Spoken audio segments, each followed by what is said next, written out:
I've always thought about whatever I make as a product and improving the product itself. So the podcast, the vlogs, things I've done in history, I ask myself, how can I make better podcasts or how can I make better vlogs? And I think that's great. It's helped me. But something I'm starting to do is like, how do I make myself more valuable? How do I have more experience? How do I read more books? Because especially when you're in a creative industry, if you're making podcasts or vlogs, you can do so much to improve them afterward or improve the filming or improve the camera setup, but you are the product. You are a brand. And that is something, just trying to value that type of work. Not always how do I improve the podcast, but how do I improve me? Yeah.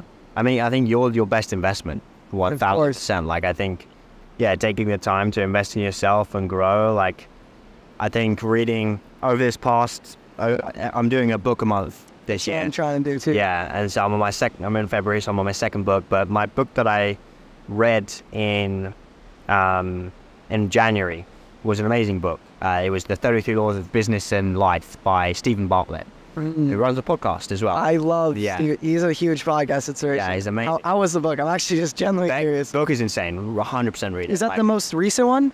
Or is that the... I think so. 33-year-old laws of business.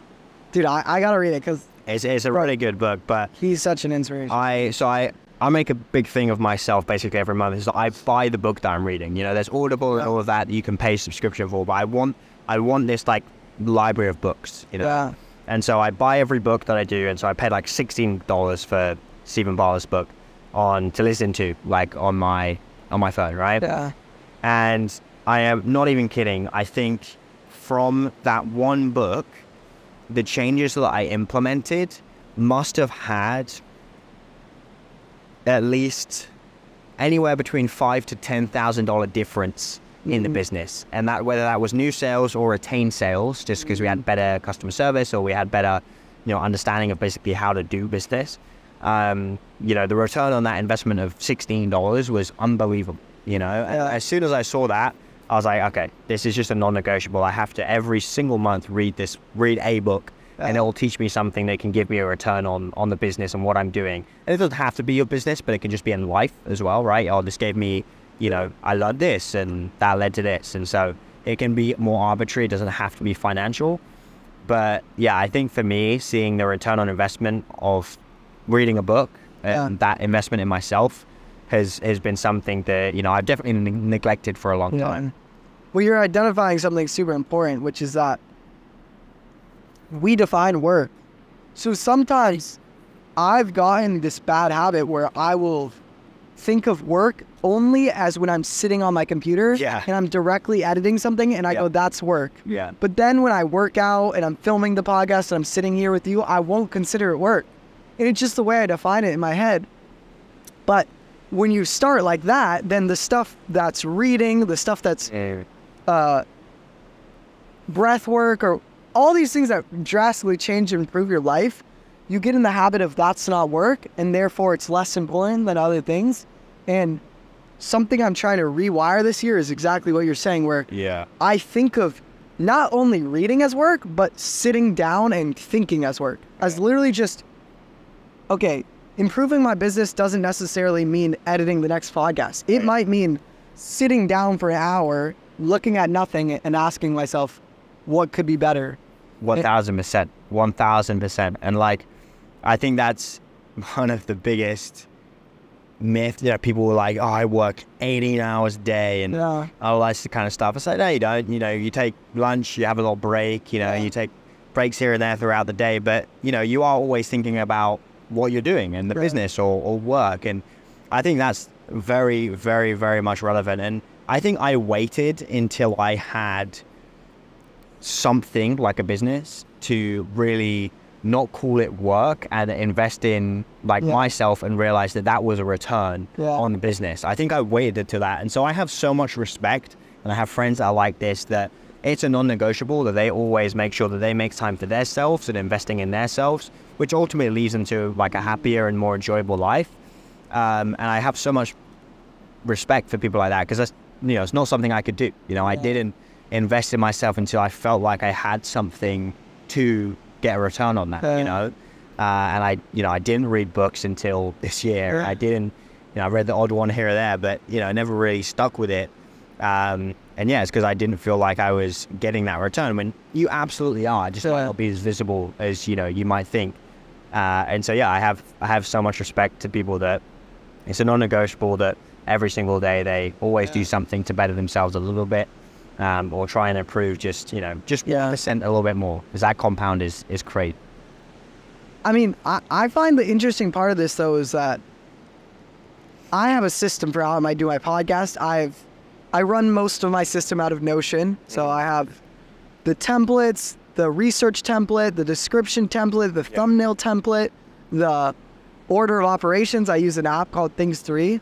And any one of those things I can pick apart. Recently I've been picking apart the thumbnails and I can improve it. And that stuff makes a huge difference. But generally in a business, like the biggest leaps are those leaps of knowledge. Yeah. And you can work so much that your busyness actually distracts you from the biggest growth, because it's like, and I'm all about the 1% mindset. I'm all about improving everything 1% daily. That's what you should just be doing if you want to be getting better. But you can distract yourself with busyness from the biggest growth, which is like, even recently I've been lacking on my reading. And then I read a chapter last night, and I was so inspired by the chapter that I read that I filmed a solo podcast about that chapter, and I consider it one of my best podcasts. There you go, yeah. And it's like, I wouldn't have created that level of content or had that podcast at all if I just didn't sit down and let myself read. No, exactly. And that's why I have to speak about her, because she's truly like just completely helped me grow and change my life. But my girlfriend Brooke is like just so amazing with that, in the sense that, I do, when you're like a CEO of a large organization, that busyness gets so prevalent, right? Like there's so many people that need your attention. There's clients that need your attention. There's sales calls that need your support. And there's lots of different areas in which you can jump in and be busy and help out. I can make a whole day list of tasks to stuff that I want to do if I needed to. But ultimately the business will run if I was there or if I was not, right? A couple of things might go wrong here or there, but ultimately it will run. And so that's been the biggest thing for me. And she's so amazing at helping me, just like, it's like, hey, we're going to hike this day, and like it's a non-negotiable. You're going to come hike with me, and you're going to give yourself some headspace. And then I guarantee you'll get back to work later on, or, you'll get back to work on Monday, and you're going to feel so much more refreshed, and you're going to have a such more clearer mindset about where you want to go. And, we've hiked, we've done all sorts of different things that, I was like, oh, I don't want to do this right now. I need to do this, or I need to have this sales call. But, that persistence from her of just like, hey, let's do this. You will enjoy it for sure. And then to come out the other side of it, and she was 100% right every time. I was like, I had such a clearer mindset of what I was thinking about when I like left. And that also, so that when I came back to it, I just solved it immediately rather than spending 3 hours on it. And not to say I don't like spending time with her. Like I love spending time with her. No, but it's like, that's a trap. Yeah. To say what? Sorry, I cut you off. But the message of Soul Wealth, when I say measure success by relationships and memories, the reason that, one big reason for that is because I had a girlfriend, and every time I was with my girlfriend, I was thinking about how the time could be spent toward work. Yeah. And so it's like, in America specifically, a lot of us get our identities from our career. Yeah. And when you get your identity from your career and you're an entrepreneur, you're the CEO, you're the creator, then you idolize work. And when you idolize work, you cut off time with people. Yeah. But the worst part of it all is that it doesn't actually make you more successful. No, exactly. I'm reading this book called Feel Good Productivity by Ali Abdaal. He's a doctor, a YouTuber, productivity expert. And the whole book is just scientific study after scientific study that proves the more joyful you are, the better you feel, the more productive you are. Exactly. And we've created this equation that productivity is hours in equals productivity out. Yeah. So that if someone works 50 hours, they're more productive than someone that works 40. But it's not true. No, it's all about the leverage. If I show up joy-filled, I mean, and like I can take this to the extreme. This is a bad example, but imagine like a super athlete sits down to do work, and imagine like someone who has stage 4 cancer sits down to do work. It's like, who's gonna do it faster? The one who feels better. yet we're telling everyone to wake up at 4 a.m., sacrifice sleep and do all these things, but no, and it's all about finding that balance for sure. And I totally agree with you. And you know, a mindset that I had a long time ago was just like work.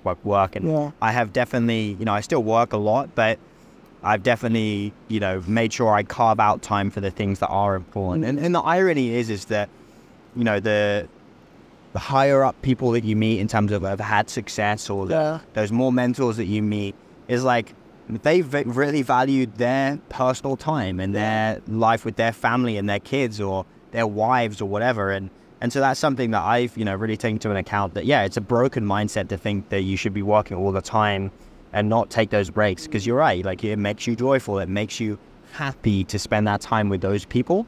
And then, like you said, you go back into a sales conversations, you go back into talking with someone else in the industry, and you're able to then be like, you know, you're happy.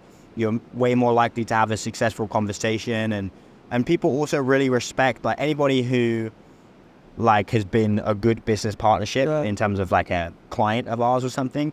Anybody who respects that time. If I'm like, hey, you know, I know you requested to book a call here for 10 a.m. here on Friday, but I've actually got something booked with my girlfriend, and we're going to spend time doing this.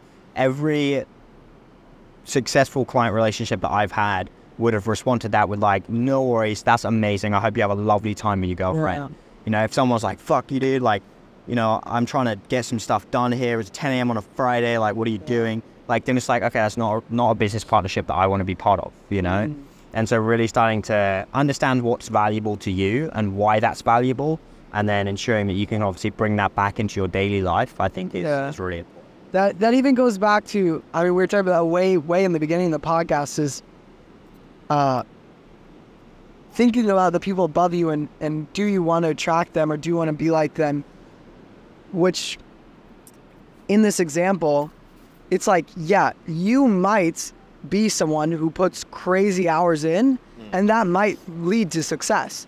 You know, and I know you're a hard worker, and I'm a hard worker too, so I'm not advocating that you're just lazy. And, no, I mean, but it's like, even if hours in did equal direct productivity, is that the lifestyle you want? No. And I think that a lot of people think that when they get more successful, they're going to do less work. But generally, it means more employees, more providing, more. So you're probably going to do more work. I mean, if you're smart like you can disperse the business. But that's the issue with hours in equals productivity hours, that you, even if you do succeed, you're setting yourself up for a lifestyle you don't want. Because if I were to ask you, hey, you can have $1 million, but you have to be busy 95% of the hours in your day, it's like, no, why would I do what that? Does that even do for you? And like that, you're 1,000% correct. If you're not doing it now and you know you want to do it, then you're not going to do it way down the line. And when you have a successful business, and like, it's just not true. Like,